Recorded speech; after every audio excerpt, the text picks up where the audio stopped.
Sa number 9, mga booth sa 30th Panaad sa Negros Festival ang opisyal na nga nagbukas. Apesar sa ginatubang nga krisis karon sunod sa gobernador, may rason nga dapat suportahan sang tagsa ka Negrosano ng selebrasyon sa ginakabing Festival of Festivals. Yaring report.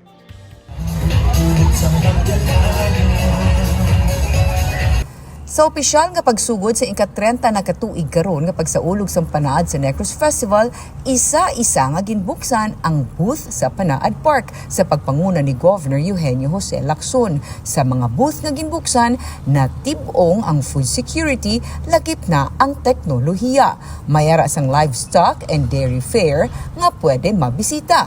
May organic village man kung sa diin sarang mabakal ang mga kararuton, prutas kag mga utan. Sa ani ng 3 probinsya booth ang mga produkto gikan sa Negros Occidental kag Oriental kag Siquijor ang pwede mabakal. May booth man para sa bigasan ng bayan kung sa diin sarang makabakal ang mga senior citizens, solo parents kag PWDs sang tig 20 pesos nga kilo sang bugas. Sunod kay Fiasin Breeze President Pedro Limpangog, 100 ka persona ang sarang nila makater sa kada adlaw kag sila ang makabakal sang maximum nga 5 ka kilo sang bugas. Nagakaigo lamang nga mag-isang mga Negrosanon kag maghatag sang lubos nga suporta sa Panaad sunod kay Lacson.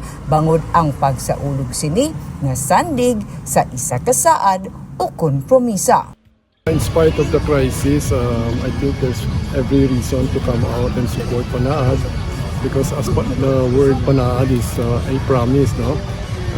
And especially in crisis like this, we should show unity.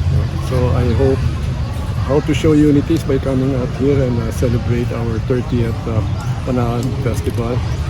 Ang Negrosanon Young Leaders Institute karon ang partners ng Negros Occidental sa 30th Panaad sa Negros Festival. Rason nga mayara sang nagkalain-lain man nga booth ang mga grupo sa mga pamatanon. Ginalauman sa gobernador nga ang mga pamatanon ang lubos nga magabuylog sa selebrasyon. What is new this year is that we have involved the youth. In fact, we have already opened and went around the different organizations or young or youth organizations we have here in Negros Occidental. They are here now in Panaad. And so when I say youth, that's from 18 to 35 years old. So I also expect this group to come out and support Panaad Festival. Samtang para sa mga mahilig sa bonsai, nasa lida man ini sa Panaad.